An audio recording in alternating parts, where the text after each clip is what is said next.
Lesson 105. Comprar. Okay, in the last lesson, we found out that an infinitive is the word to plus a verb. And we saw some examples like to walk, to eat, to run, and to be. So I think we have a pretty good grasp on what an infinitive is. So now in this lesson, we're learning our first Spanish infinitive. Now the first thing that we need to think about is the fact that in English, it takes two words to say an infinitive, like to buy. But in Spanish, it only takes one word, like for instance, comprar. With the word comprar, which is our new word for this lesson, it includes both the words to and the word buy. So to buy, both of those words are included in the word comprar. So it takes two words to say it in English, but only one in Spanish. Antonio, why don't you tell us a little bit about Spanish infinitives as far as the endings? Like, what are the most common endings we see for Spanish infinitives? Okay, in English, we know that what makes a verb an infinitive verb is the word to in front of the verb. So we have the verb here, in this case is buy. Since we put to, the word to, T-O, in front of it, to buy, that's what makes that verb an infinitive verb. In Spanish, what makes a verb an infinitive is these two letters, A-R, E-R, or I-R. So every time you see a verb with either of those endings, A-R, E-R, or I-R, that means that that verb has been made infinitive. That is what's particular about infinitive verbs in Spanish. Okay, so you could just look at the word comprar, Yeah. and just because it ends in AR, you can pretty much tell it's an infinitive. Yes. We already learned the regular forms of that verb. Yo compro, tú compras, él compra, etc., etc. But in this case, we see that same verb, but the ending is different. It just ends with AR. So that means that verb was converted into its infinitive form. And in the next few lessons, we're going to study even more about the relationship between the infinitive form of the verb and the other forms that we've already studied. In this case, the right ending for this word is going to be AR. Other verbs that we're going to learn in future lessons are going to, just like you said, Bill, they're going to end on the other forms, either ER or IR. Okay, well, let's look at our example here. Yo quiero comprar comida. The first word, yo, is a pronoun, which means I. And then quiero means I want. So yo quiero, together, they say I want. And then comprar means to buy. So yo quiero comprar means I want to buy. And then the word comida is our direct object, and that's food. So yo quiero comprar comida is I want to buy food.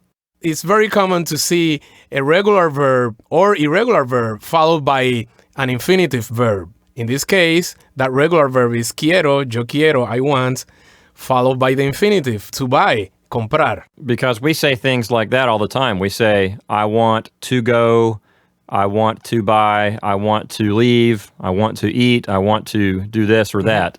We make statements like that in daily life almost constantly, right?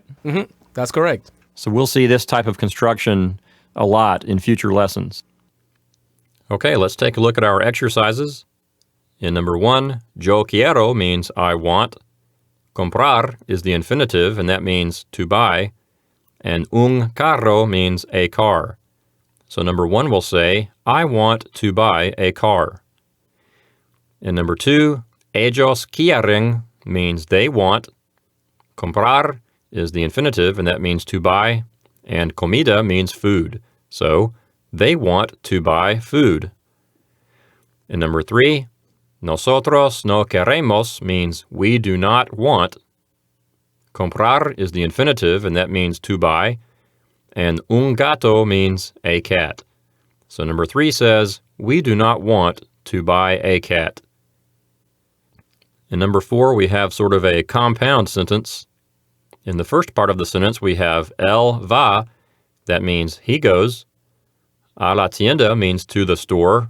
And todas las semanas means every week. So the first part of the sentence will say, he goes to the store every week. Then we have porque, which means because.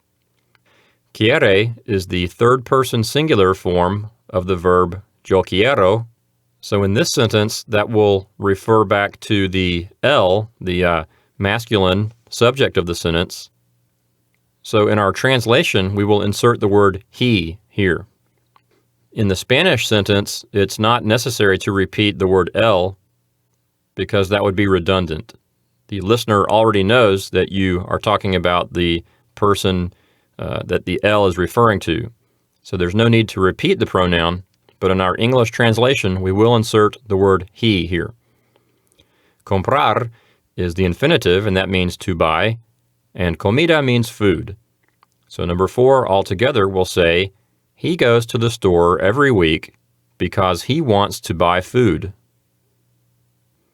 And number 5, ella quiere means she wants. Comprar means to buy. El carro means the car. De means of. And su hermano means her brother. So literally, number 5 will say, she wants to buy the car of her brother. But a better, smoother translation would say, she wants to buy her brother's car. In number 6, mi familia means my family. The verb here is camina. That's third-person singular, and it agrees with mi familia. So mi familia camina will say, my family walks. The adverb nunca means never. A la playa means to the beach. Sin means without. And agua means water. So number 6 altogether will say, my family never walks to the beach without water. In number 7, we have a question. And in this question, we will see just a little bit of formal speech. The first word of the sentence is señor. And remember that that word can mean Mr. or Sir, depending on the context.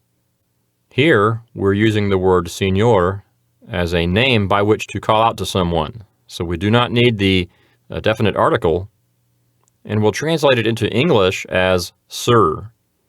So here, the word señor will say, sir. Then we have a question. The subject here is la señora Jones. That means Mrs. Jones. And the verb is es. Those 4 words together will say, Mrs. Jones is. But here it's a question, so we'll translate it really as, is Mrs. Jones? And then we have the word su, which ordinarily could mean his, her, or its, but here we're going to have a little bit of formal speech come into play. So we'll translate su as though it's being used formally, and in this case it'll mean your. And hermana means sister. So number 7 altogether will say, sir, is Mrs. Smith your sister? In number 8, ustedes son means y'all are. Mis hermanos means my brothers. And hermanas means sisters. So number 8 will say, y'all are my brothers and sisters. In number 9, we have a greeting and a question and some formal speech, all in one example. The first word, hola, means hello. Señor here means sir. It's like you're calling out to someone. And then we have a question. Usted is the subject. That's a formal way to say you. And es is the verb. That's a third-person verb that goes along with usted. So usted and es together will say you are. But here it's a question, so we'll really translate those 2 words as are you. And el señor Smith means Mr. Smith. So number 9 altogether will say, hello, sir, are you Mr. Smith? In number 10, the word sí means yes. Yo soy means I am, and el señor Smith means Mr. Smith. So number 10 says, yes, I am Mr. Smith.